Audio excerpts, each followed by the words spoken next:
asheetaaf bareeda biran taran jedhani. Kanaaf maaliif yoo jettani ijoolleen hedduun isaanii waa'ee warqii nagaafataa jirani. Biyya Arabaa jira galuu heda warqii qaba maallaqan qabu gurgurachuu heda achitti haa gurguradhu biyya galee haa gurguradhu. Adaraa viidiyoo kana laayik illee sheer illee hiriyoota keessanii godha. Agalli yoo xiqqaatee jedhee tiktookii namni hin fayyadamne hin jiru. Akkasuma immoo waatsaappii, telegiraama walumaa galatti tirkoolii hunda isaanii fayyadamtanii irra sheer godha. Nama hedduutu afaan nagoyisaa jira. Komii nama baay'eeti. Viidiyoo waraabdaa silaayyuu maaliifii imoo nurraan kaasne itti saala yookiin mukaalamaa yookiin bilbila miiseejii sagalee maali. Rakkoo imoo kanas bilbila waan kaasuu dideefi viidiyoo ni waraaba garuu maaluma viidiyoo isin waliin haasawuu na dhoorge imoo ka jedhuufillee hunda isaa qabadhee isin dhufe jalqaba irratti gaafii obboleeyyan kiyyaa wal fakkaataadha. Inni maali yoo jettan namni baay'een rabbii jedhi namaan hin jedhina. Maaliif jennaani haalaan deebisuu sitti mijachuu dhabuu mala.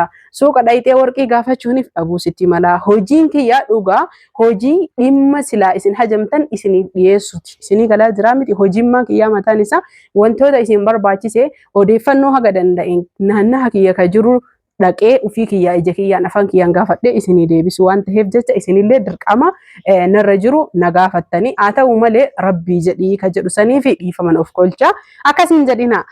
Kanaaf warqiin giraamni tokko meeqaa warri jettanii sa'aatii kanatti warqiin giraamni tokko 28, 27, 26 akkaataa warqiitiin soddomallee hubadhaa sirriitti yoo hin gurguradha jettanillee wanni sanii gadi gurgurattan baay'inaan hin jiru. Haarayals tahee godhattanillee warqiin garaagarummaan qabu. Namni tokko maal jedha beeytani warqii kiyyaa hin bite malee guyyaa tokko ofitti hin goone ofirrattiyyuu godhee laalee ofirraa baasee kaayee malee haarayaa jedha. Warqiin akkasii wanni jedhamee gurguramu hin jiru. Uffata malee akkas jedhee gurguramu warqiin giraama qaba. Giraamni isaa moofa tahee haaraya tahee qarshiin isaa tokkoma. Hubadhaa sirri kana naa hubadhaa. Godhadhaa akka seenaa isinitti hin taane hin godhannee jettanii akka hin gaabbine rakkoon qabu godhadhaa yeroo tokko.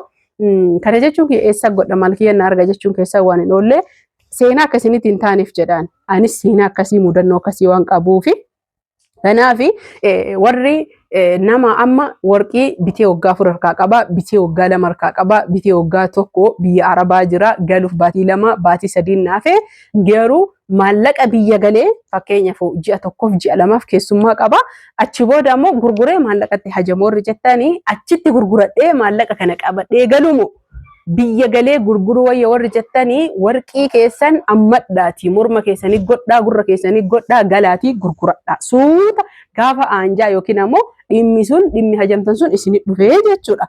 Yoo amma achi gurgurtanii jettan tokkoffaa gaafa bittan dariibaa isa jedhamu san hin jira isinii galaa jiraa miti dariibaa sanillee isinii kennan. Lammaffaa irratti ammoo waan giraamni kun baasu fakkeenyaaf warqii giraama 5 yoo bittanii jettanii giraama tokko irratti dariibaan gara dinhaara fakkeenya ijoolleen Dubaayii, Saudi Arabiyaa, Bahareenii, Kuwait walumaa galatti dawlaa Arabaa keessa jirtan hundi keessan ni beeytanii dariibaa qabaa jechuudha. Dariibaan kuni waan giraamaan bittan irratti waan dabalamee mootummaaf galii mootummaaf galu malee kan warqii saniitii miti. Kana waan ta'eef gaafa isinirraa bitanii galicha isin dabaltanii bittan san isinii hin kennan. Asitti ammoo walaakin wanni garagara godhe waan biyya namaa irraa qarshii dariibaa san cufanii galchanii akkasuma ammootuyyuu walumaa galatti baay'ee biyya Arabaa caalaa asii yoo irra gurgurattan gatii isinii qaba akka gurguraatiitti jechuu akka hojiitiitti illee hojjechuu hin dandeettanii ammoo jechuu namni har'a galaa jira. Maallaqa 10,000 dinhaara farkaa qaba, riyaala 10,000 farkaa qaba jettanii maallaqa biyya Arabaa jiraattanii warqiin biyya na fayyada har'a bitee har'a gurgura jettan baay'ee faayidaa isin qabu. Maaliif jettanii yoo na gaafattanii warqii kana widdimaan bittan qaalii gatii warqii dabalee waan jiruuf xiqqoo turuu qaba. Bu'aa irraa argachuuf illee qaaliin bittanii dariibaa isaatu jira. Gatii warqiin bittan sanillee yeroo bitan fakkeenyaaf giraamni tokko yoo 28 tahee kan isinirraa bitanii 26 tahuu danda'a. Maaliif yoo naan jettanii na gaafattanii gana akkasitti biyya keenya keessatti akkasuma kaanii fannisanii gurguran tirfii hin qaba sirriitti. Garuu biyya Arabaatitti biyya guddatte waan ta'eef haaraya barbaade yoo tahee jedhe ka bitan kun warshaa seenee Afrikaa seenee bifa haarayaan jechuudha. Wanna baay'ifamee haala saniin diizaayiniin haaroyni oomishamee baha malee asuma aaree sirraa binne jedhanii fidanii achitti gurguran seera isaaniitu daangessaa waan ta'eef jecha biyya keenya keessatti ammootu kaayanii illee hin gurguranii warqii biyya namaatii galee babbareedaa kanneen keessattuu kabahariinii kanneen maal godhanii faamilii ofii maatii ofiitiif aayilaa ofiitiif bitan waan ta'eef kanaaf hordoftoota fi kabajamtoota kiyyaa warqiin akka kan birriin mataan isii giraamni takkittiin qarshii meeqa galte yoo isiniin jedhe qarshii 1,000 fi wayi na hubadha birrii giraama takkitti 300 illee bite 350 illee bite kastamaroota kiyyaayu 400 illee bite 500 illee bite 1,000 illee bite amma garuu baay'ee wadaddee jirti. Anas akka akkasii hubattan barbaada. Itti aansuun ammoo tuyyuu jechuudha viidiyoo hedduu hojjedhu naan jedhan viidiyoo yeroo dhabe malee viidiyoo kiyya sheer hiriyoota keessanii laayik illee oliif godha. Bilbila hin kaaftu viidiyoo ni waraabda gadhiifta yeroo viidiyoo waraabdu hin dhabdu garuu yemmoo yeroo bilbila iimonurraa kaaftu hin qabdu komii hordoftoota hedduuti. Iimooni tokkoffaa rakkinna hagana hin jedhamne nama sooshaal miidiyaa irra hojjetu irratti fida. Tokko rakkoon isaa maali yoo jettani namni viidiyoo kan kee arge hundi isaa irra caalan hawaasa keenyaa waan iimoo fayyadamuuf si gorsuuf, si jajjabeessuuf, si qeequuf, akkasuma immoo si ajajachuuf illee si kasi jaalatellee jaalalaaf kabajaa si ibsuuf illee iimoo kanaan si bilbila. Viidiyoo kee namni 200 yoo laale namni 500 dhufee si bilbila. Kamtu akka bilbila addaan waan hin beeknee fi iimoo kaasuu hin dandeettu.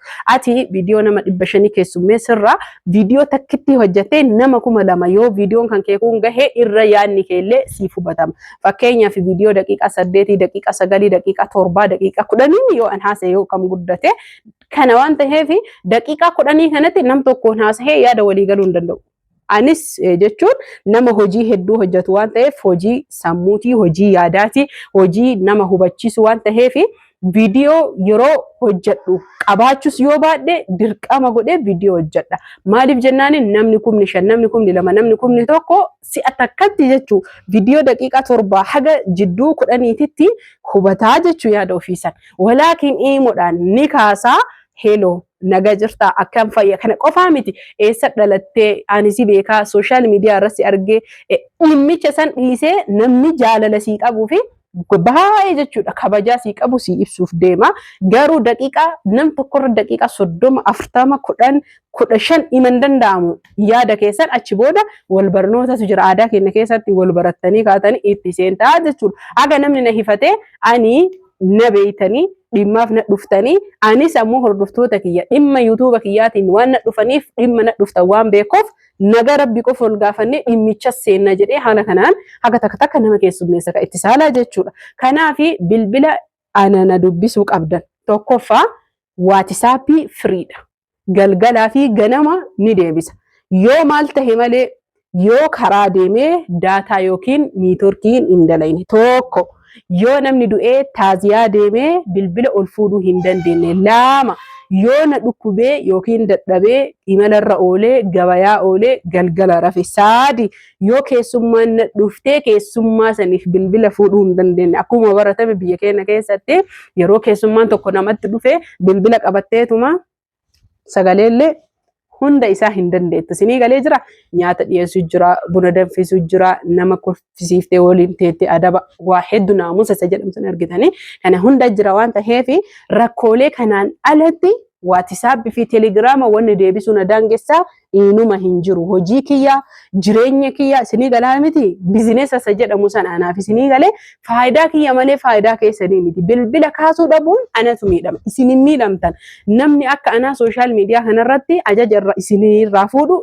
baay'ee kumaatamaan jira isin namoota san keessa filattanii na bira dhuftan malee kana waan ta'eef jecha isin miidhamtanii na jalaa hin mufatinaa na illeen komatinaa iimoodhaan sababa kanaan rakkadhee yoo amma nam tokkorraa kaasee jedhe nama hedduutu walirra bilbilaa nam shanja walirra xurxur achi booda bilbilli hin allagaa bilbilli allagee jennaaniin qulqullinnaan sagalee hin waraabu yaadadha viidiyoo 3-4 kana dura jechuudha guutumaan guutu bilbilli kiyya biizii ta'ee sagalee awwalii waraabu irraa haqee yuutuubiin na jalaa gadhiisa bilbilli viidiyoo keessa galeen qabu viidiyoon keessa galeen qabu naan jiraatu turtan achirra viiyuun yookiin ammoo ilaalchi viidiyoo kiyyaa hir'ate sababa kanaaf bilbilli biizii ta'aa fi waraabuu iimoo namarra baay'inaan fayyadamuu didee iimoomaa seenuu dhiisee na of kolchaa isiniin jedha. Viidiyoon kiyya kana fakkaata. Hanga viidiyoo biraatiin walitti deebinutti nagaatti olaa buraa. Fayyaan faaya Oromoo koo isin jaaladha. Odeeffannoo hedduu babbareedaa qabadhee akkasuma immoo meeshaalee babbareedaa jira. Lakkoofsi bilbilaa ammoo nu maxxansi warri jettan kama viidiyoo kiyya kana gubbaa jiru malee lakkoofsi biraa hin jiru ka umura zaanii. Nagaatti horaa bulaa. Fayyaan faaya.